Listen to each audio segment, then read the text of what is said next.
Hello, hello, hello, everybody. I am Rosalind Brown of Your Wealth Guidance. We help Black women create their financial independence map and identify the tools for success so that you can live life on your own terms.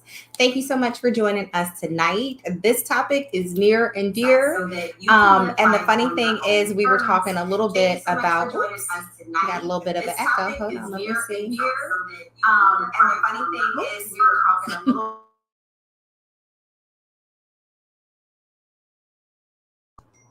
It's always some. Got a little bit of an echo, but fix that.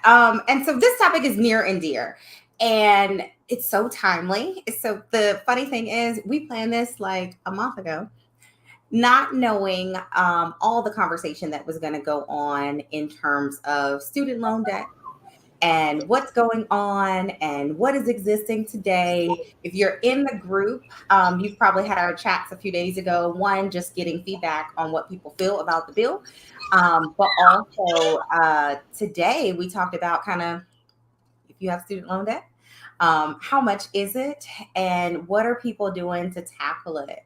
And so Miesha and I, we were talking before things even got started about kind of what we had, how we're attacking that debt and kind of our overall debt experience. So that's been kind of where things are. So I want to introduce our speaker today. So Miesha is a passionate about student success, and she averages an increase of over 250 points on the SAT and 5 on the ACT with her students. The most dramatic change has been 10 points in less than 6 tutoring hours. Students have gotten spots and scholarships at Wesleyan, Cornell, University of Florida, Ohio State, University of Washington, pre-med, early, and admitted in a number of additional schools. And so I think the biggest thing is, we talked about one, there is where you go to school, where you find the money for school. And so although we can't combat all the issues of the debt that people are sitting on today, one thing that we can do and one thing that we talk about so often is what can we do for the next generation and how can we pick up things where we are today. So Miesha, get us started. Tell us a little bit about, what should we be doing? What can we be doing? And how can we make sure that the next generation is not having this same student loan conversation? Yeah. So, yeah, I think probably will be different soon. But hi, my name is Miesha Williamson. I am the founder of the Best College Prep, and under the Best College Prep, we have the Best ACT Prep and the Best SAT Prep.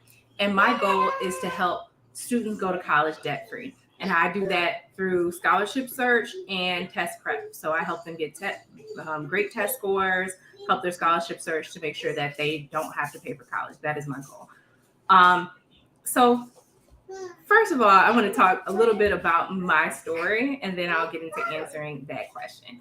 So I finished high school. I was very serious about wanting to go to a top university.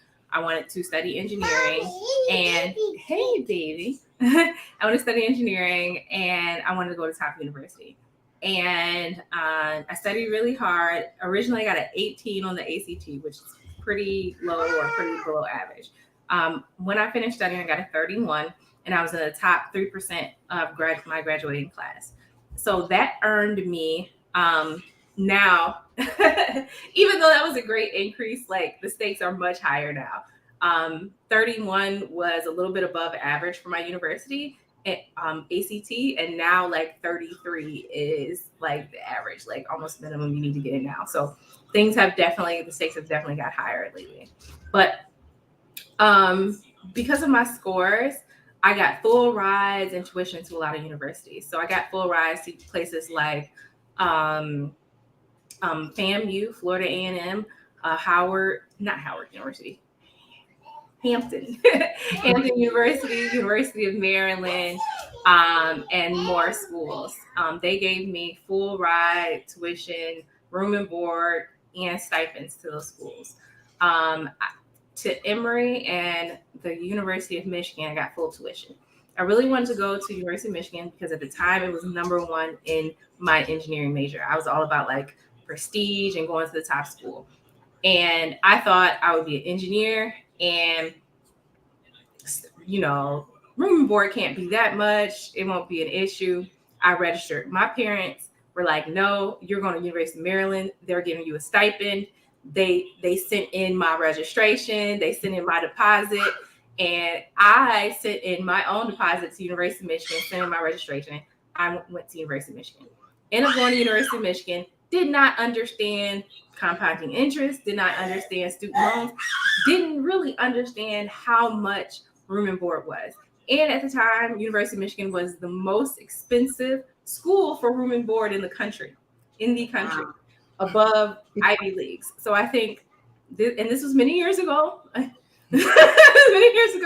but I was paying over $15,000 a year for room and board. It was completely ridiculous. And I was out of state. It was silly.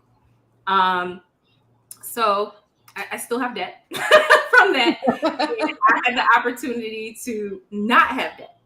And because of that debt, I just wanted to share some of the impacts that it's had on me. There have been jobs, like if I apply for a bank or I apply for certain jobs, I would get the job. And these are like engineering jobs at banks. I would get the job and they would do the background check and everything's fine. And mind you, I have good credit. They would say that they could not give me the job because my debt to income ratio. That has happened several times. So I've had offers for jobs rescinded. It took me a long time to qualify for a house until my income got to a certain level. And even when my income got to a certain level, if I didn't have those student loans, I would have qualified for like $700,000 in house. And I qualified for like $500,000. I can't afford $500,000 in the house anyway. They just, they like wishful thinking, don't we? But that's how much I got approved for. And $700,000, that could have been a multi-unit building, and then I could have like rented one out and gotten that. So like it affects that. It is affected because I started working later. Is it probably affected my earning potential? I probably earn less than I would have, if I would have started working earlier, things like that. So just a lot of things that I feel like the craziest part, the craziest one, I think I went on a date with a guy 5 years ago, and he said he was in the Army. He had no debt, anything like that. And I said, well, I have student loans. He's like, you have student loans? You have student loan debt? And I was like, yeah. A lot of people have student loan debt. He was like, I don't have student loan debt. I went to the Army. I paid it off. And he was like, I can't date anybody with student loan debt. Oh my word. He was like, check. And he walked off and left. And I thought that was so wild. I thought that was so crazy until I met a guy who said he had $200,000 in student loan debt. And I really thought, I was like, I can't. You were like, even though I didn't think my debt is not that much, I understood where he was coming from. If your household income, a big portion, certain portion of your household income is going towards paying off that debt. When you marry somebody, you're taking on that debt and your household income is going toward that debt. So, I mean, it is something to consider. I thought it was crazy at the time, but I don't know. I understand. I kind of understand now. So I want to just give that little backstory. So I help parents and students avoid that and avoid a lot of these downfalls that a lot of people have. I think number one, let's start what you can do young when your children are young. So what I do now, and I don't know all the terminology, you guys, for the young stuff, but I'll just let you know what I do. There are different type of savings account that you can have for your young children. There are state specific savings accounts. So I have a state specific savings account for my daughter. And for some states that freezes tuition at the year that your child was born. So a lot of people did that in Michigan, and a lot of students, a lot of my friends, they graduated debt free because their grandparents would buy some type of bond or invest where they could freeze tuition at $5,000. And so when tuition was $30,000, $20,000, they were still paying $5,000 a year. So those are options. You can also do, I think it's 401b. You might know better. I don't know. I forgot the name of it. But there's just a savings account so you can kind of save. There's a different type of savings account so you can just save for college expenses, and but that money has to go towards college expenses. Other people create investments accounts, and they create investment accounts to put money in because they want their child to be able to use it for whatever. So if their child doesn't go to college, then they want them to still be able to pull that money out. Some people get insurance policies and pay into the insurance policies and pull money out of the insurance policies. So when their kids go to school, they can cover those expenses. So those are some options you have when the kids are really young. And if you start really young, the power of compounding interest works both ways. So compounding interest for debt works badly, right? But the power of compounded interest for saving and investing works as well. So those are some options. I would say there are several things you can do to make sure your students go to college debt free. We were just talking about this with Rosalind.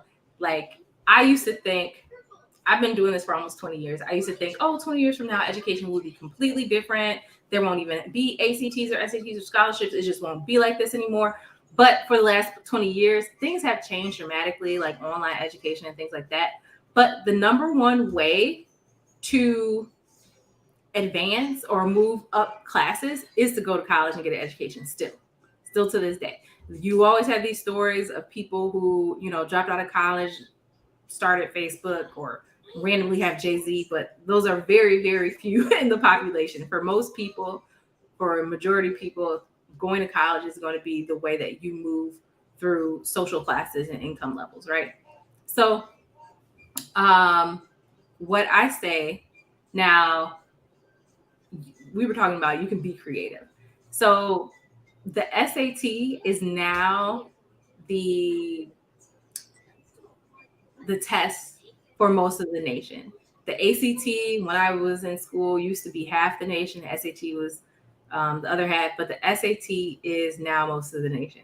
And I'm going to be quite frank. I think the SAT is racist and elitist, honestly.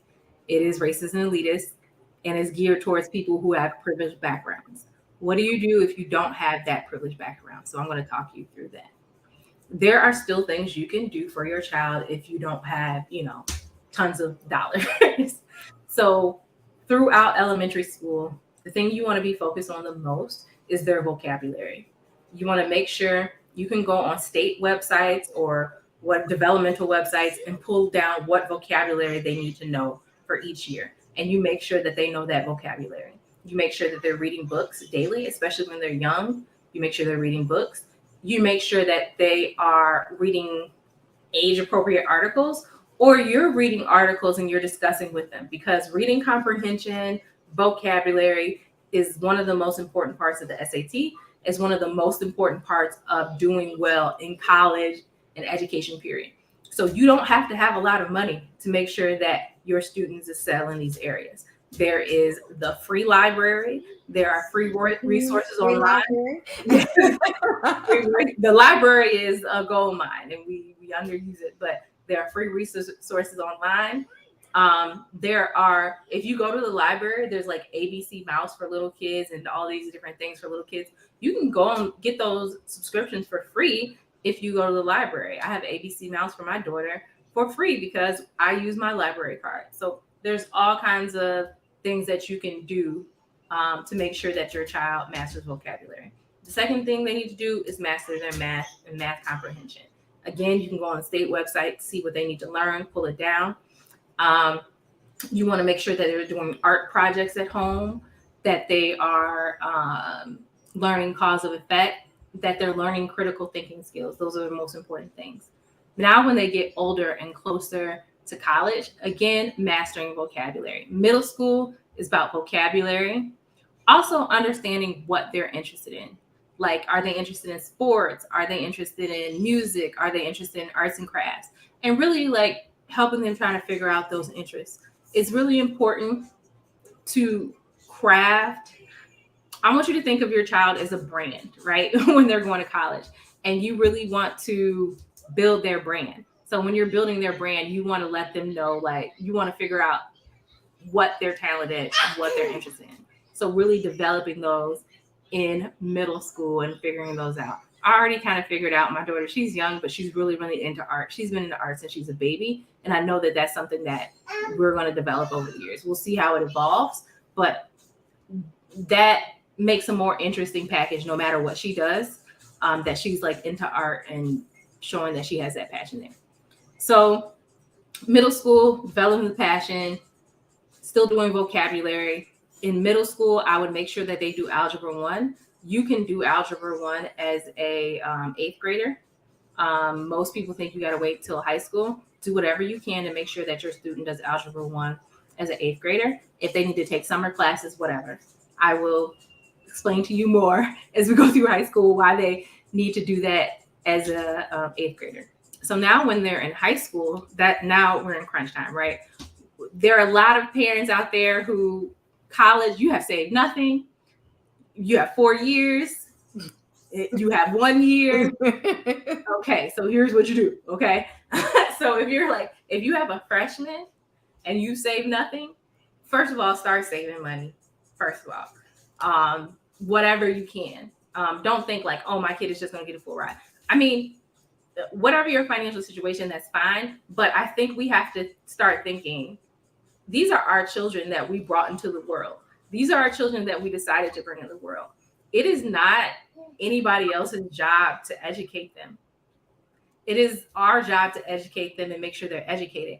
And so if they need to get a scholarship, we need to help them get that scholarship. Like if they need to have money, we need to put the money away to do it. Like other countries don't have the privilege of even free education through middle school and high school. And we have that privilege of relatively high quality education relative to other countries. So like it's our responsibility to educate, and these are our children. So first of all, and even when they're in school, you don't leave it up to the teachers. You are the teachers' partners. The teachers are your partner, and you need to make sure that, you're working with the teacher, not leaving it all up to the teacher. I've had parents who come to me like, oh, they're a senior and that school didn't teach them nothing. And I ask, you're just noticing now that the school didn't teach them anything?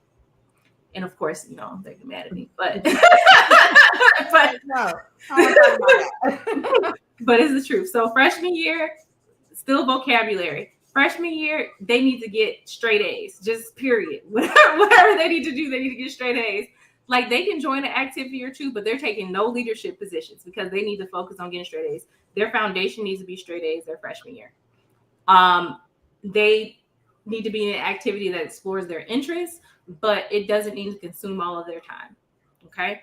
I always suggest somebody being in a sport and being in something creative and academic. Like if those are the three, that's all. You have people who in 10 million. No, don't do that. In the sport, even if they aren't great at sports, find some sport for them to do, because sports teaches them teamwork. It teaches them that people lose. It teaches them a lot of different skills. And I think sports are like really good to teach certain skills. Sophomore year, what do? You need to make sure you get a 4.0 again, but you start looking at not leadership positions, but taking a more active role in outside activities besides just your schoolwork. Now, remember I talked about math. So math, you took algebra 8th grade. So freshman year, you're taking geometry. Sophomore year, you're taking, every school is different, but some type of advanced mathematics or algebra 2. You're going to take that your sophomore year. So sophomore year, we're getting more involved in stuff. We are, still building vocabulary and books. Sophomore year, you're talking to your kids more about current events. You're also making sure that talking to them about current events. I suggest parents get a subscription to Forbes, New York Times, Black Enterprise, magazines like that, and read an article a week or whatever with your kids and discuss it with your kids. So they're learning how to discuss with adults, they're learning critical thinking skills, and they're learning how to read at a higher level. There's also books like The Vampire Diaries and Harry Potter. Some parents don't like those, but those books are written at a higher level on purpose to help improve students' reading skills. So have your student read whatever books they're interested in, take a sticky note, put it in the book, write down all the words they don't know, and teach them how to look those words up so they can add those to their vocabulary. Vocabulary is still very important, most important. If you have the funds, and even if you don't, good old library, take your student to all the museums in the city and like read the stuff, learn the stuff. Take your student to different neighborhoods, like if there's different cultures, different food, have them really read that. And the reason why I say that, because if you don't have the funds to travel and experience a lot of different things like other parents have, it does make a difference when you go to college and on these tests. Like I said, the SAT is racist and elitist. It's made towards people who have traveled all over the world and have a lot of different experiences. And if you don't, you have to like mimic that in some way for your children, right? My parents had me in the YMCA, you know, on the weekend. They had me in the Urban League events. We went to my dad was a teacher, so we went to every museum in the city, and he used his teacher's discount or whatever library card he needed to use. We did everything, and we had these little road trips we took once a year, and he would stop at all these historic sites and have us read and learn about the history and things like that. And so we weren't like super rich. We were very middle class, but he tried to expose us to a lot of things so we would have these experiences. And so we probably had, you know, experiences that might have been similar to other students because we did things. We went to the museums. We knew different cultures. We knew people in different socioeconomic, you know, statuses, things like that. So we just knew different things. So now we're in junior year. Junior year, your math needs to be algebra, pre-calculus. So junior year, you must be taking pre-calculus. If you need to take summer classes, whatever you need to do to be in pre-calculus. Senior year, you'll have calculus for math. So junior year, this is very, very super critical year, right? Now, junior year is where you need to be doing your SAT and ACT, right? You need to be knocking these out. Now, do you need to do both? You don't need to do both. You need to do what is required by your state. So you look up what's required by your state and you do that. I would prep for over the summer. If you feel like your child needs a tutor, which most students do, get a tutor. If not, get books from the library, and you make sure they go through all those books in the library. Junior year, they should be getting their highest score. They can take it multiple times. They need to make sure they have a high score. Also, they need to make sure that they are really keeping their scores high, their grades high. And junior year, you should be in the highest level leadership in one activity at least. If you're a student council president, if you're the president of the basketball team, if you're the captain, like whatever, highest level leadership on some team, because this is going to build your brand for your college essays, right? So honestly, your junior year is the most important, and you're kind of done, right? I mean, you're not done, but for the most part, like junior year, you're making sure that your package is tight for your senior year. So Miesha, what do? I have no money. We've done nothing. My child is a senior. You are in luck. It's September. You still have time. Your child needs to take an advanced SAT or ACT prep, like really hardcore, knock it out and focus on mastering that. Another option is to go to community college if they don't have if they don't take their test scores or things like that. But let's talk about senior year. So senior year is intense as well, right? So there are college applications, there's deadlines, there's scholarship applications. You need to help your student with this. You need to go to your career counselor. You need to get a file folder and put all the paperwork they need in there. You need to fill out the FAFSA. As soon as the FAFSA opens, you need to fill out the FAFSA for next year, because that's going to give you free government aid, whatever you can get or whatever you're qualified for. It will give you, and even if you make too much money, there are scholarships that you might be qualified for that your school will only give to you if you fill out the FAFSA. So even if you make a lot of money, still fill that out. Okay, so there's a lot of colleges that give full rides up to $120,000 family income. So I would search those if you are a medium to high income earner. So it was funny. I was looking at what's high income is different. I was looking at the student loan forgiveness And he was like, "Oh, we're forgiving for low income earners up to 120,000. So 120,000 is low income in the United States." Take what you can get. Definitely. Take what you can get. But yeah, there are colleges like Harvard, most of the Ivies, you get a completely full ride if your family makes under $125,000.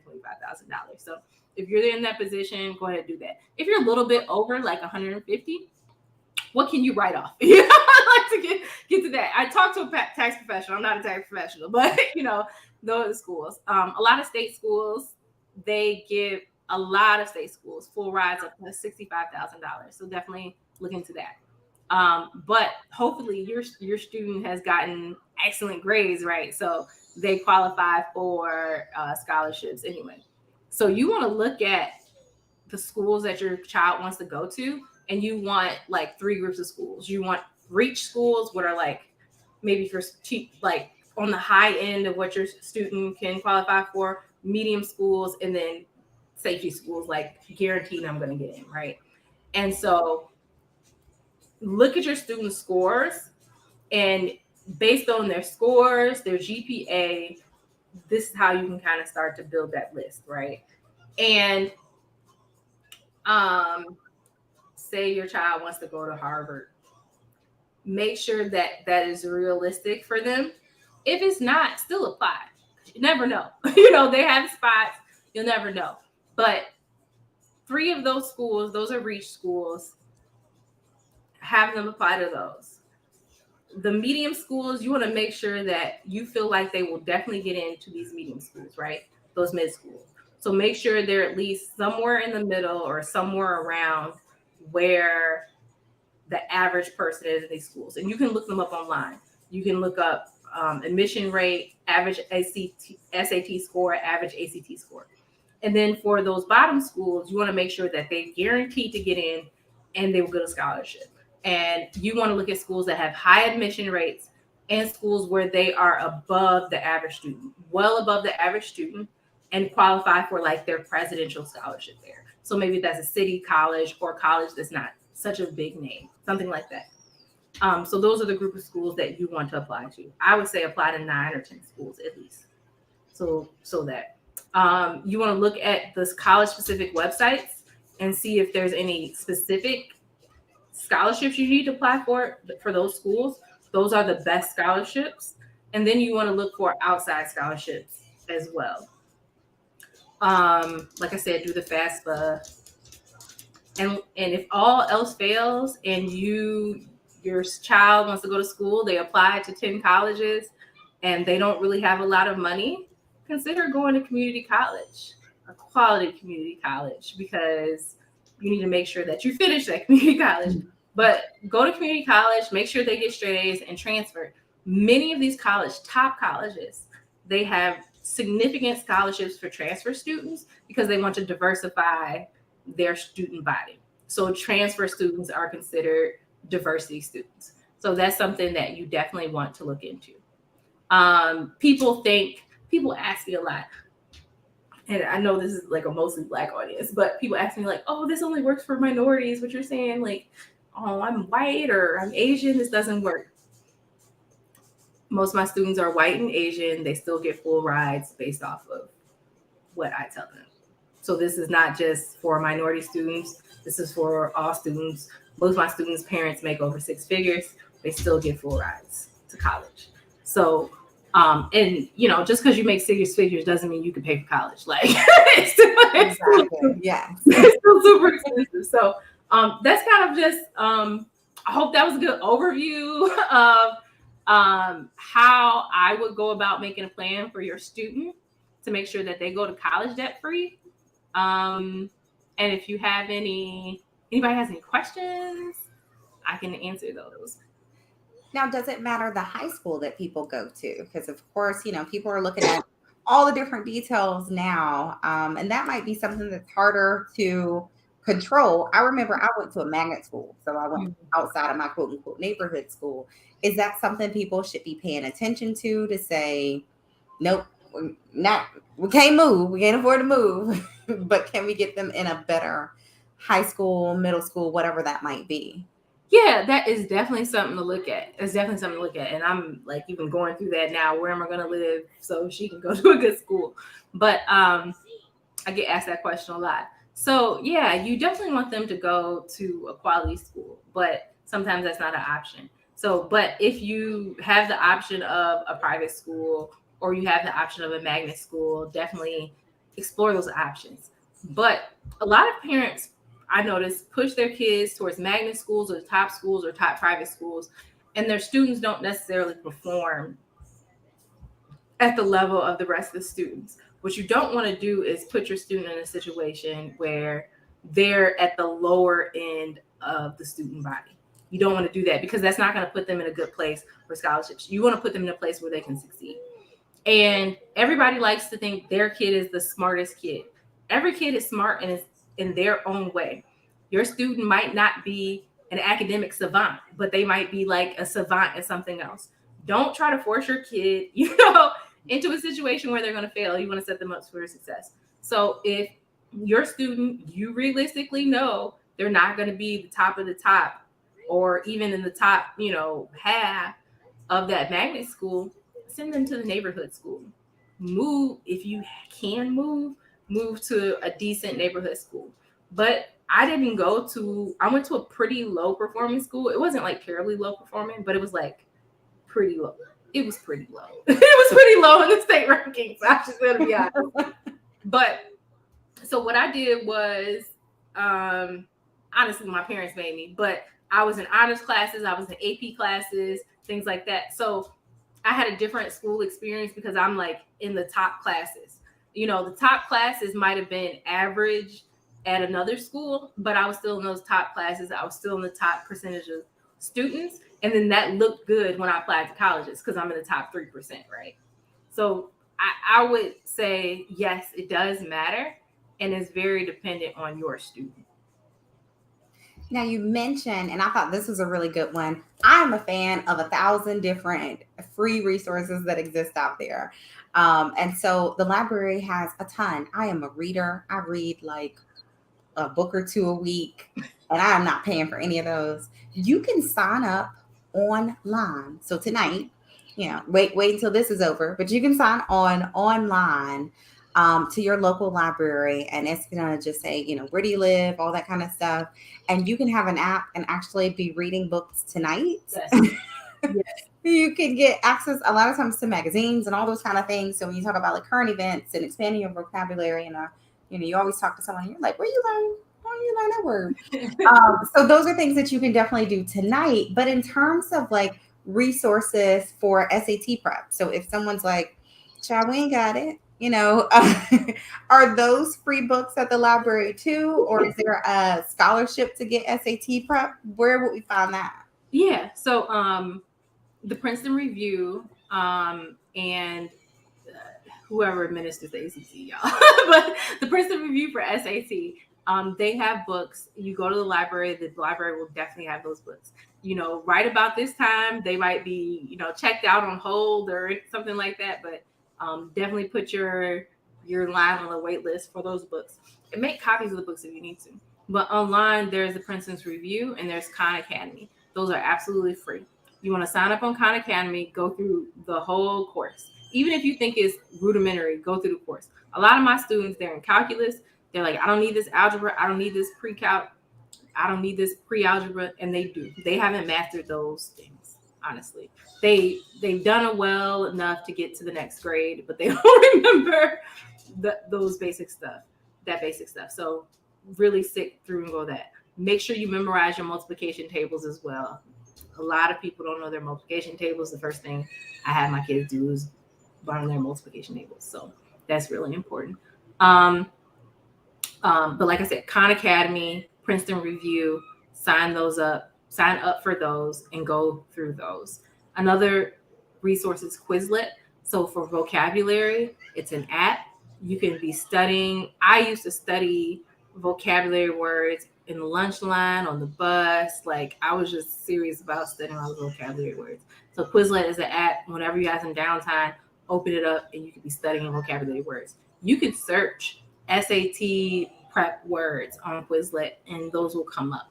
you can search 8th grade mastery words, 7th grade mastery words, and you'll have a list of words. So those are some free resources that you can look up tonight and get started.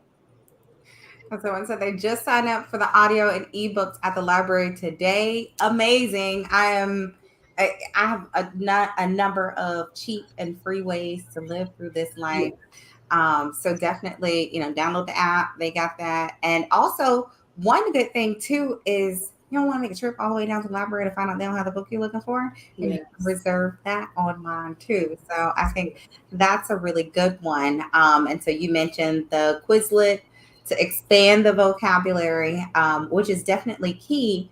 Now, in terms of the scholarships and so forth, how early is too early to start applying for scholarships? Right. So they have a few scholarships that are available freshman and sophomore year, but they're very, very few. So, but look up the ones that are available sophomore and freshman year. I started applying for sophomore. Like I think Coca-Cola has one, Pepsi, the Bill and Melinda Gates is pretty early, but you have to be pretty low income to get Bill and Melinda Gates, but that's pretty early. And then there's something called the National Merit Finalists. So if you do well on the pre-SAT, and if you have the inclination to, you prep for the pre-SAT your freshman year.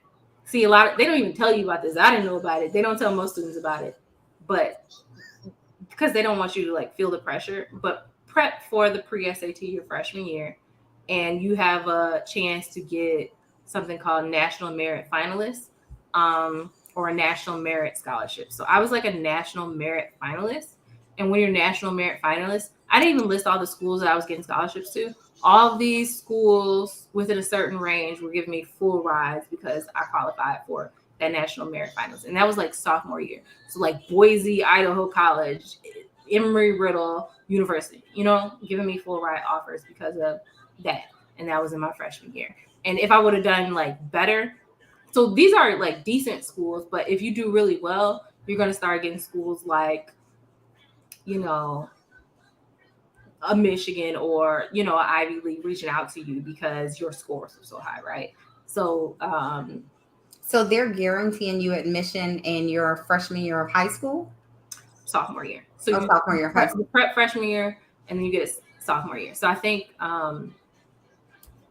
through that, so FAMU and Purdue Calumet, which is like a satellite school of Purdue, they offered me scholarships. That's huge. Yeah.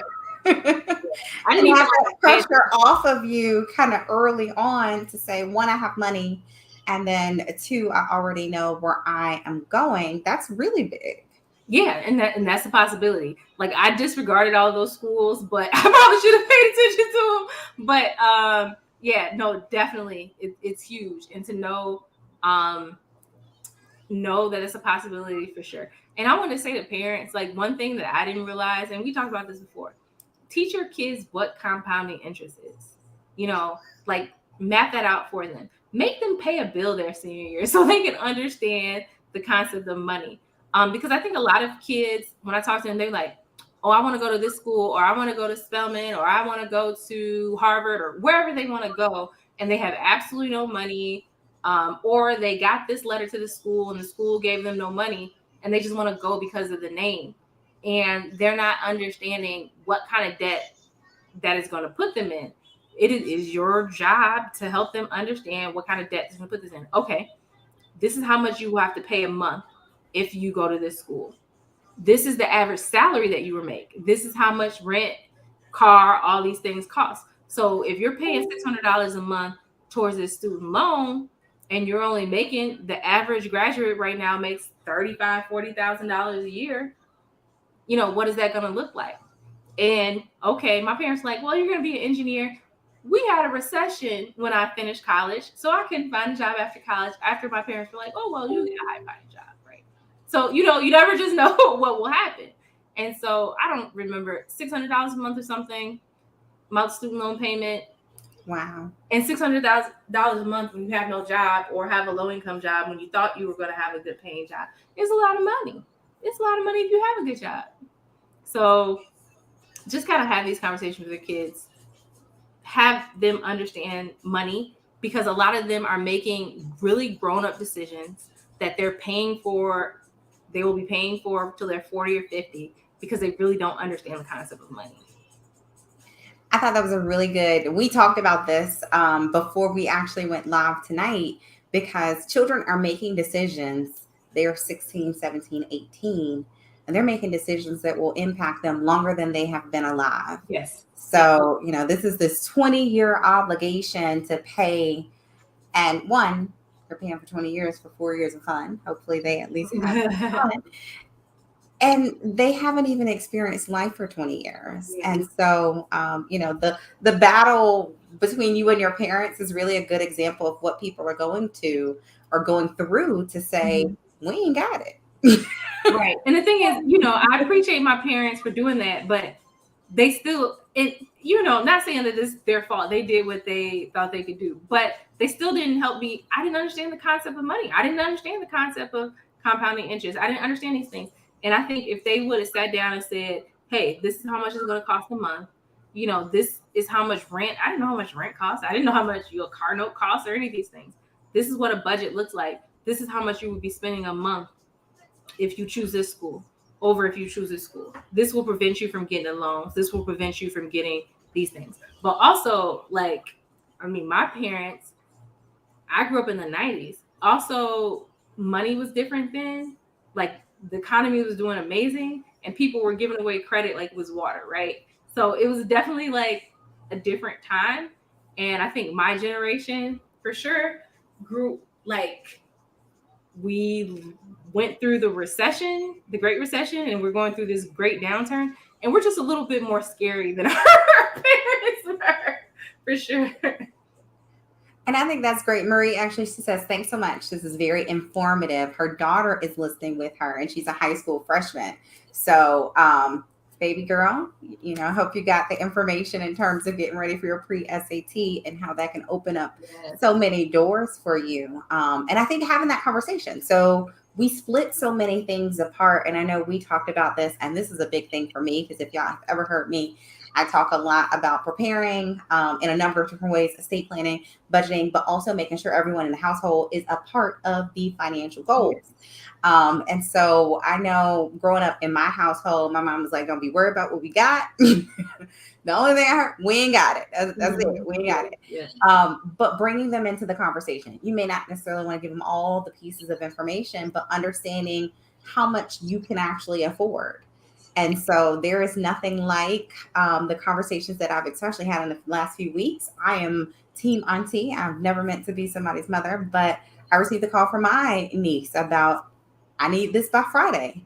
And I said, sweetheart, you do understand that is the quote unquote drop date. Like, that is not a arbitrary date. That is when you can't go back to class. And I don't think that she grasped that amount of information. And it's not money that you just kind of say, let me hand me auntie's purse. And so it's those kind of numbers that can sometimes be a shock. And especially for children who've never had any kind of interaction with money, with the finances of the household. They call you and say, Mom, I need $6,000 by Friday. And they're like, are you going to send it or not? That means you have failed the money conversations early on, that they should know your discretionary income each month may be $200, $500, whatever that is. So when they call, they need to know how impossible that is. So they actually take some time and energy in order to figure out, is this a better school? Is this a better investment for my long term? Because you can party at any school. Trust me. Very true. Very true. Yeah. But, people have schools they want to go to. Know that you can go to that school. Just prepare for it. If you want to go to, a school, you might not have scholarships cover it, like, save for it. Just, if you're prepared, if we start early, we can make different decisions. Now, if it's later in the game, there's some sacrifices you have to make. There's some decisions you have to make. So definitely.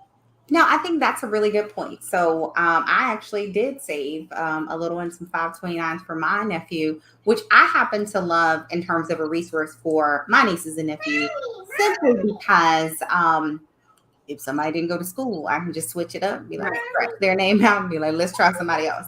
And so it wasn't necessarily an account that was earmarked for X student. It was earmarked for this student unless they don't go to school. And in worst case scenario, nobody go to school, then I'm gonna go back and learn something. I'm gonna steal or something.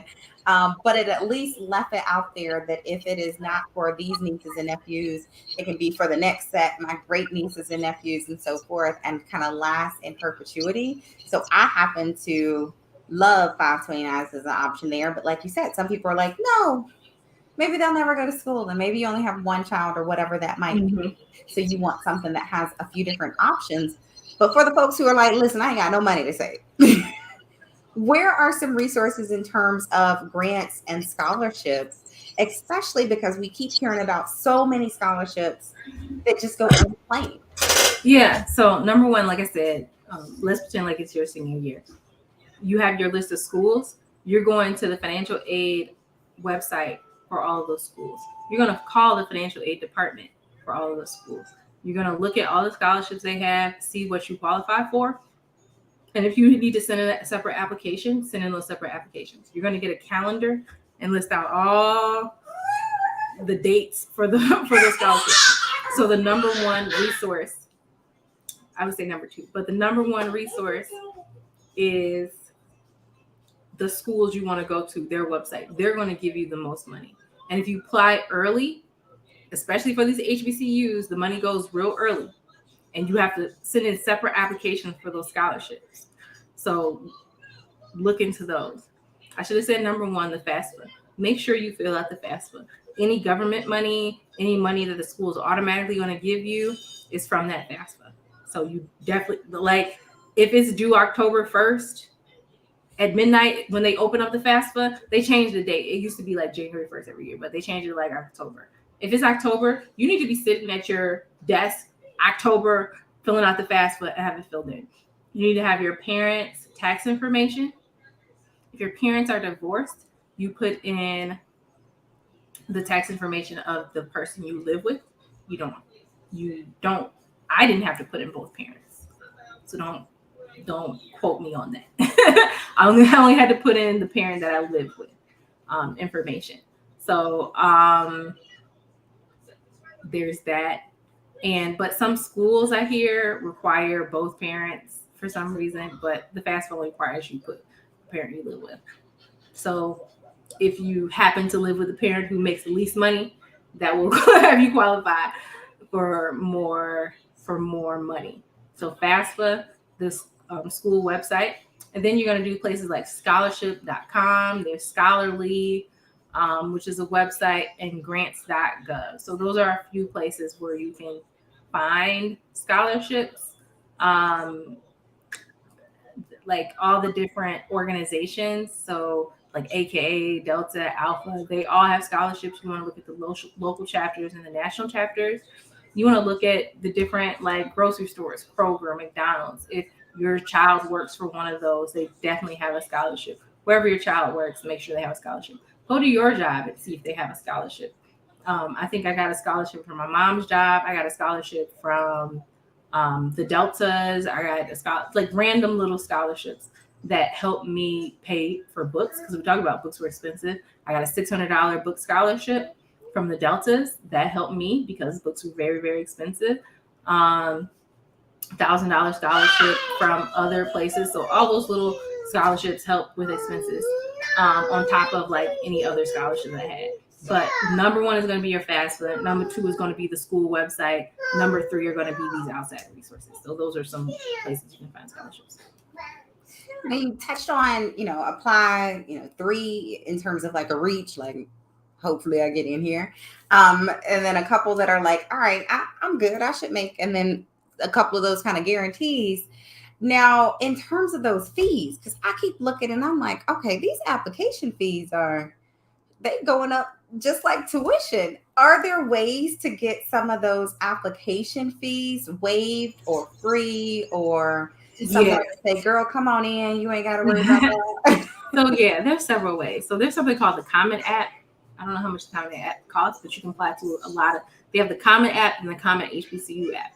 So you can apply to a lot of colleges at the same time and pay one application. So those are some ways to lower your expenses. The next way is that you can go to each college. You can call each college and say, "Hey, I'm broke. My parents are broke. I'm on free lunch or whatever, and can I have a waiver?" And they will allow it for most instances. You want to call early. You want to start applying for September and asking for those waivers because they're going to say they have so many waivers. Nobody asked me for proof of my parents' income when I did this. So, but I mean, some places might, but I'm just letting you know, nobody asked me for proof of my parents' income. I didn't have free lunch or anything like that, but I just called and said my parents don't have the money to pay. So much of what we don't get is simply because we didn't ask, and they're like, "Girl, go on, send that application." Right. So, yeah, basically. And then you can also go to your school counselor and just kind of talk to them about, "Hey, I want to apply to these colleges, but I don't have the money." And your school counselor will usually have some form of waivers, or they'll have partnerships with schools where they know you can apply for free. So those are some ways that you can avoid applications. I don't really remember applying for applications. I don't think I did at all. But I just kind of called all the schools and said, "Can you help me out?" Yeah.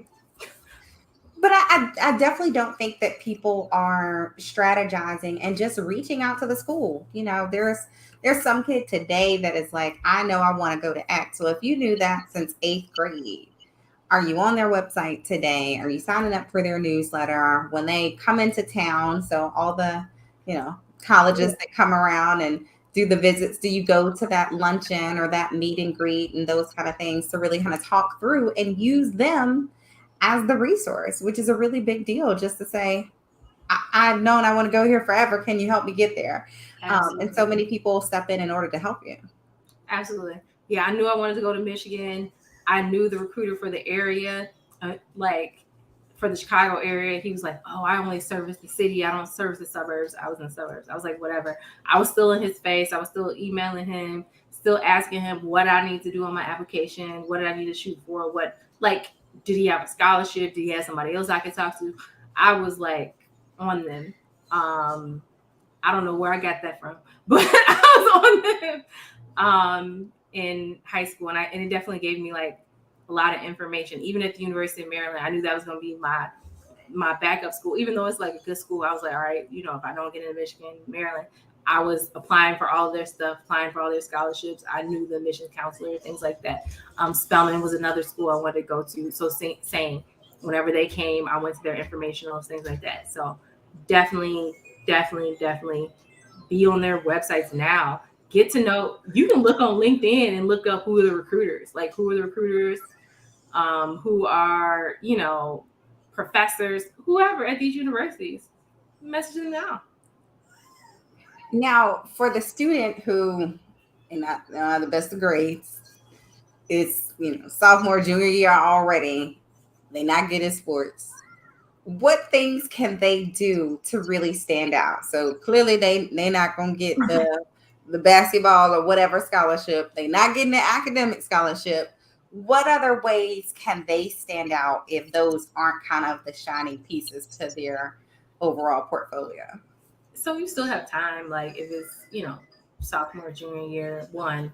But most people, I read some statistics somewhere, but most, especially white parents, focus on academics and their students getting an academic scholarship.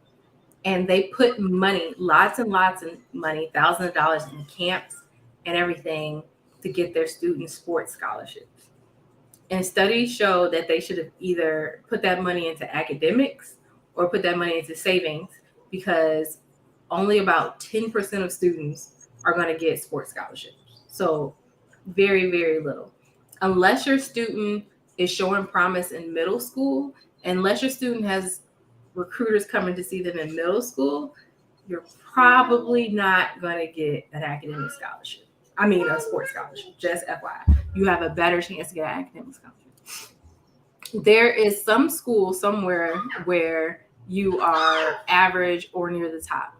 You want to find those schools. And you want to make sure like your senior and your junior year, you're getting the best grades possible. If you're in honors classes and you need to go to regular classes or remedial classes, that's what you need to do. If that's your speed, you need to do whatever you need to do to get the best grades you can. But also, okay, your senior year, all your stuff was messed up. There are community colleges. Number one, there's an option. So you can pay for those. And even if you have to pay out of pocket, the money might not be that much. Or you'll get a Pell Grant, or you can work and pay that off. You can work at UPS and UPS will pay off your community college. So that's an option. If you don't want to go to community college, there are universities. I think Tuskegee, HBCUs. There are certain HBCUs that have remedial programs. So they accept people with very low scores and low grades, and they help you build up your skills to make sure that you can compete with the rest of the students. So those are also options. Not just HBCUs, some state schools have those options as well. You want to look at what schools have those options and apply to those schools. But if you don't have money at all, definitely community college. Do not go to a for-profit college. Are there schools to avoid and majors to avoid? Like those two big things too. For-profit colleges, Kaplan, Roosevelt, DeVry, don't go to those schools. We already see all those students are getting all those loans wiped out because they're not legitimate colleges. Those students were going to school and they were trying to get jobs, and jobs would not recognize those degrees. They wouldn't recognize degrees. They wouldn't recognize their schools. There's no point in going to those schools. You might as well go to Udemy or LinkedIn Learning and take a course. You know what I'm saying? Instead of going to those schools. But majors to avoid. I wouldn't say there's a major to avoid, because the thing is, in that sense, the ways that you can make money is very, very different than like when we're in school. Like, you know, it'd be like, oh, only engineering doctors, these are the only people that make money. There's TikTok stars that make money now. So it's like, it's just a whole different game. But I would say the most lucrative majors, I'll say that. I would say data, definitely finance and data, engineering and computer science. Those are the most lucrative majors. And say you want to be pre-med, say you want to be pre-law or something like that. Don't just major in pre-law, major in finance, major in engineering, major in computer science, because you can major in those things and still go medicine or pre-law. So 1/3 of the students who are pre-med, or like 1/3 to 50%, don't actually go to medical school. So you want to have a degree that is lucrative, like a backup applications that you're going to apply to. Right, absolutely. So I would say that those are the most lucrative majors: engineering, finance, and computer science. So I would say those are. And look, computer science, because usually most schools have a separate engineering school and they have higher qualifications. A lot of programs, computer science is not an engineering major. So you don't have to have that higher, GPA or whatever to get in that school. And you can get in computer science and the arts and literature school. And computer science is hands down the number one most lucrative major in the country. So.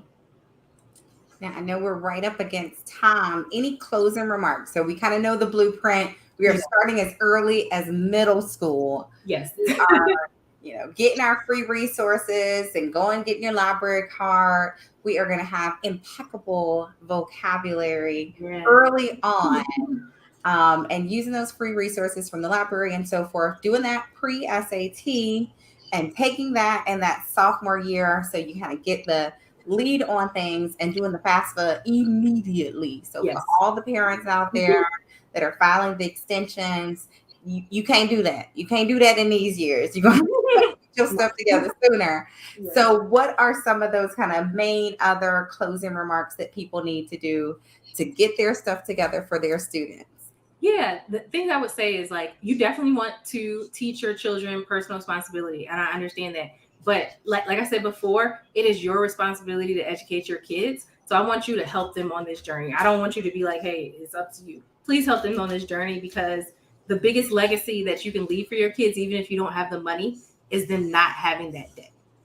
That's number one. And then number two is prepare early, prepare. So those would be my closing remarks. And I will do my closing remark because I say this over and over again, and I talk to adults because I typically ended up talking to the adults later on. And the biggest thing is don't go broke so they can go have fun.